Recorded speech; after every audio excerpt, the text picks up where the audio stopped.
And that is why, in the shadow of the old state capitol, where Lincoln once called on a house divided to stand together, where common hopes and common dreams still live, I stand before you today to announce my candidacy for President of the United States of America.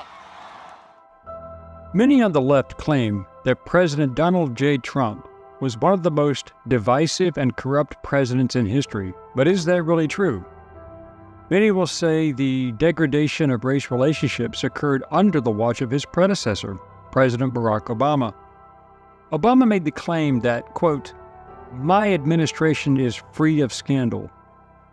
Well, let's put that statement to the test, shall we? Did our first black president improve race relations or hurt it? How would Barack Obama be considered one of the most corrupt? What did he do or allow to be done that was unethical, if not illegal? Hello, I'm Colin Heaton, a veteran of the United States Army and Marine Corps, former history professor, book author, and welcome to this episode of Forgotten History.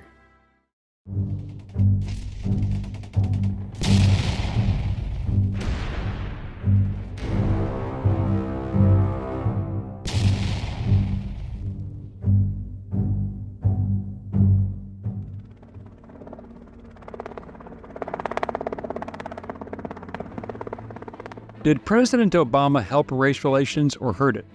Here are some clear cases showing he did not help at all. The 2009 arrest of Harvard University professor Henry Louis Gates Jr. after a 911 call of a break-in at his property, which was later cleared up, prompted Obama to jump to a racial conclusion, saying the white police officer involved acted stupidly, insinuating a racial motive. Obama later called the police officer, Sergeant James Crowley, to apologize for the comment, but the public went crazy with it. The Florida Trayvon Martin case in 2012 saw Obama immediately take up the case against the shooter George Zimmerman, inflaming racial tensions by saying in a White House speech that, quote, "If he had a son, that child would look like Trayvon." This is a tragedy. Before there was an investigation tainting public opinion. The truth came out during the trial that Martin attacked Zimmerman, who shot Martin in self-defense, which Obama never mentioned. This was the start of the Black Lives Matter movement, created upon a lie, but it wouldn't be the last. In 2014, Michael Brown was killed by Ferguson, Missouri police officer Darren Wilson, who responded to an assault and robbery call, and Obama sided with the Democrat race baiters, BLM, that it was an unwarranted shooting, calling in the murder, spurring BLM types. Over the past year, we've come to see more clearly than ever the frustration in many communities of color and the feeling that our laws can be applied unevenly. After Ferguson, I said that we have to face these issues squarely. The great lie was that Brown had his hands up saying, "Don't shoot." The eyewitnesses later stated Brown, who had just stolen merchandise from a convenience store and assaulted the owner, never put his hands up and reached into the police car, and forensic evidence proved that Brown attacked Officer Wilson and tried to take his weapon. His DNA was found on the car door, the pistol, the holster, and Wilson's uniform. Wilson was exonerated, but his life and career were over, all because of this event and the lie perpetrated by President Obama and Black Lives Matter. These racial tensions and the charges started the riots and laid the groundwork for the future domestic terrorist group BLM, also known as Burn, Loot, Murder, for their violence for the slightest unfounded provocation. As a result of this instigation, more police officers have been murdered in retaliation for perceived injustices by BLM and Antifa supporters, totally supported by the Democratic coalition. During the war on terrorism, Obama changed the military rules of engagement in 2009 and 2010, which restrained troops from firing in order to spare civilian casualties, cut back on airstrikes and artillery strikes, the types of support that protect troops during raids and ambushes. Americans are deeply ambivalent about war, but having fought for our independence, we know a price must be paid for freedom. The results were double the casualties suffered by coalition forces, especially Americans, and many more casualties suffered by civilians targeted by the Taliban and al-Qaeda. The military was not allowed to take the offensive action against known targets. Rather, they were a reaction force to hostility, and even then, they were restricted in their response levels. The Iran nuclear deal is another scandal. Obama led the European Union coalition in giving Iran the green light to nuclear capability. The agreement was supposedly not for nuclear weapons, only nuclear energy, and was subject to unannounced inspections and verification at the established facilities. Soon after all sanctions against Iran were lifted and billions of dollars of Iranian assets were returned, Iran then made their facilities secure military installations that could not be accessed for inspection, therefore violating the agreement. I'm hearing a lot of talking points being repeated about this is a bad deal. This is a historically bad deal. This will threaten Israel and threaten the world and threaten the United States. I mean, there's been a lot of that. But Obama did nothing about it. In addition, Obama did nothing when Iranian gunboats took several U.S. sailors prisoner in international waters. Obama then gave Iran $1.7 billion in cash in various currencies, even after Iran was proven to be the supplier of IEDs used in Iraq and Afghanistan and were supporting terrorist groups. $400 million in cash was sent the same day that Tehran agreed to release 4 American prisoners. With Obama's approval, Attorney Eric Holder used the Department of Justice to block voter ID and signature verification in federal elections in every state, as it would make voter fraud much easier and benefit Democrats. That was a violation of federal voting laws and also a violation of the 10th Amendment as a state's rights issue on establishing their own state voting rules. Fast and Furious was part of Project Gunrunner, a program of the Bureau of Alcohol, Tobacco, and Firearms. The idea behind Project Gunrunner was to supposedly stem the flow of firearms into Mexico by interdicting straw purchasers and gun traffickers within the United States. The plan changed when these buyers were deliberately recruited to purchase the weapons, send them to Mexico as to allow traceable firearms to be tracked. None of the targeted high-level cartel figures have ever been arrested as a result.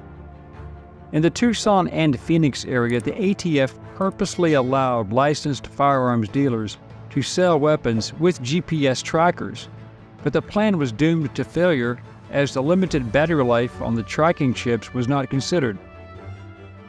This also was not a congressionally approved operation, violating U.S. federal laws for a number of reasons, resulting in U.S. border agent Brian Terry being killed in December 2010 by one of these weapons.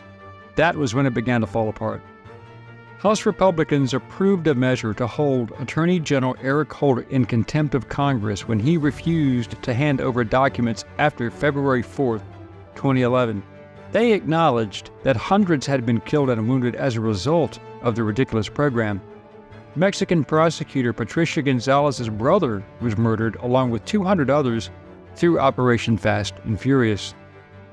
Regarding the deaths, on December 8, 2011, Holder admitted before the House Judiciary Committee, quote, "Unfortunately, I think that's true regarding to the deaths. Very corrupt and no accountability. At Holder's request, Obama invoked executive privilege. If he had not, Holder would have gone to prison and Obama may have been impeached." In 2016, a federal court ruled that privilege does not cover criminal acts, as Richard Nixon learned.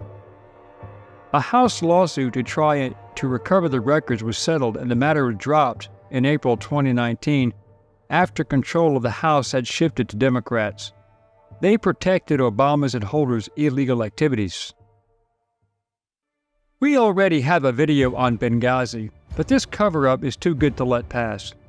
After Secretary of State Hillary Clinton and Undersecretary Patrick Kennedy abandoned Ambassador Chris Stevens and his team to die, to include withholding U.S. military support despite assets being in the region the cover-up started.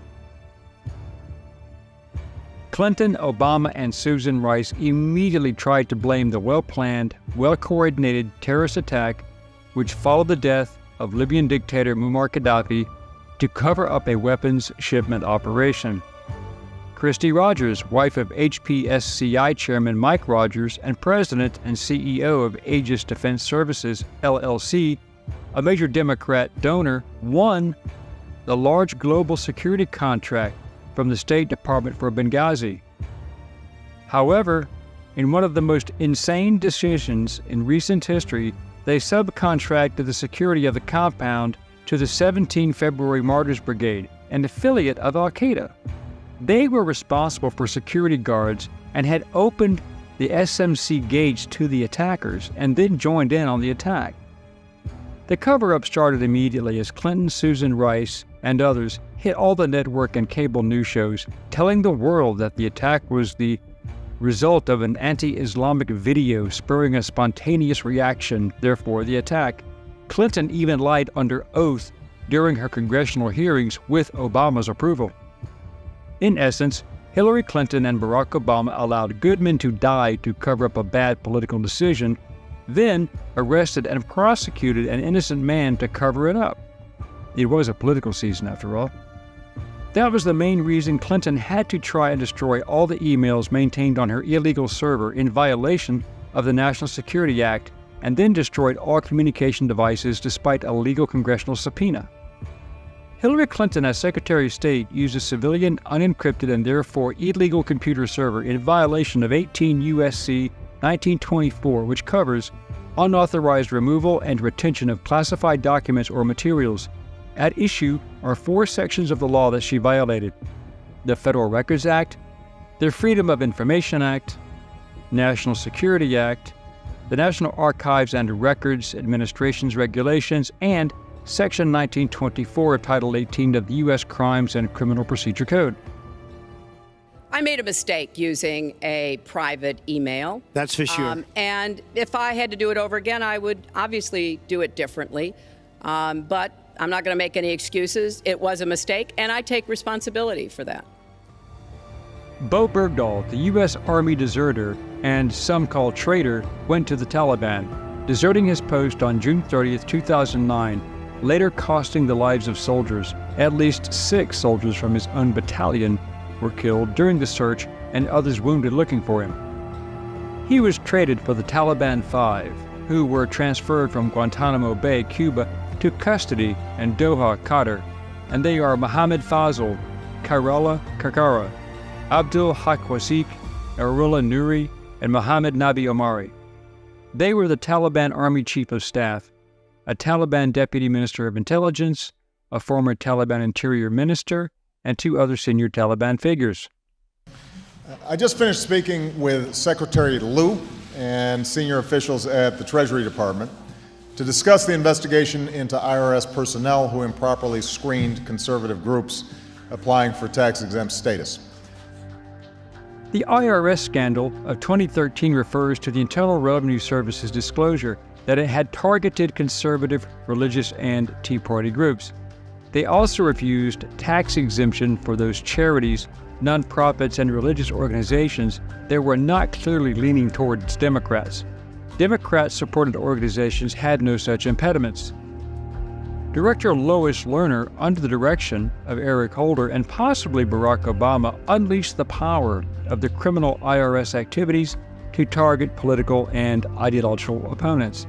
According to the Washington Times in 2017, Lerner and her former deputy, Holly Paz, asked a federal judge to seal in perpetuity tapes and depositions they gave in a court case. The fallout was fierce and led to the resignation of Lerner, but there was no real accountability. The U.S. Department of Justice secretly obtained telephone records of conservative reporters and editors for the Associated Press wire service in 2012. The most high-profile was Fox News correspondent James Rosen. No probable cause was offered and no warrants issued.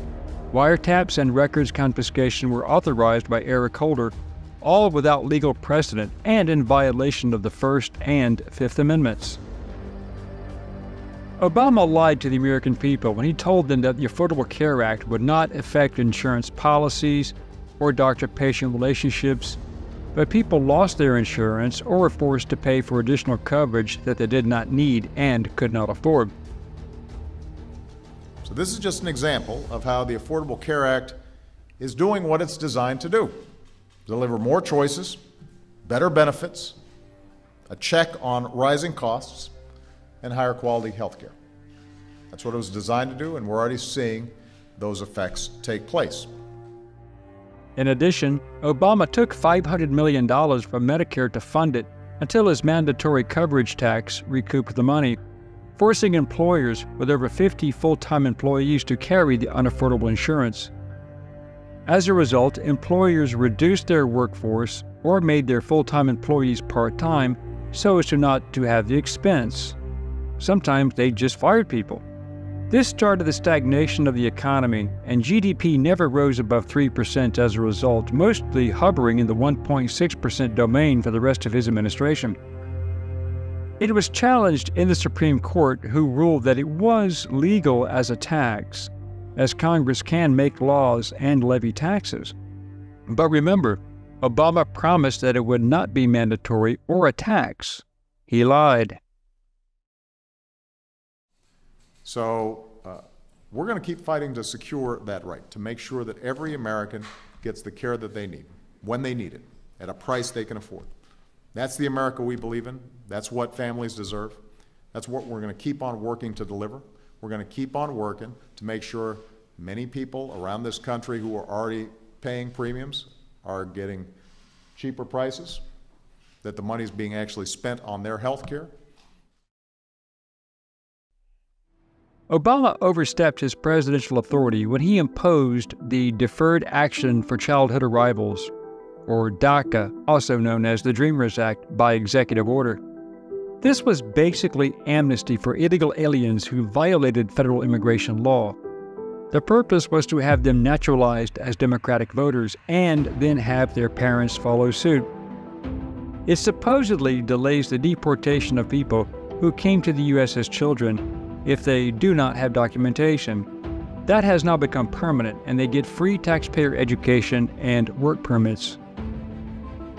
The second part was the scheme to create a false dossier on Trump, paid for by the Democrat National Committee and Hillary Clinton, claiming sources could prove Trump had committed serious federal law violations and even international crimes.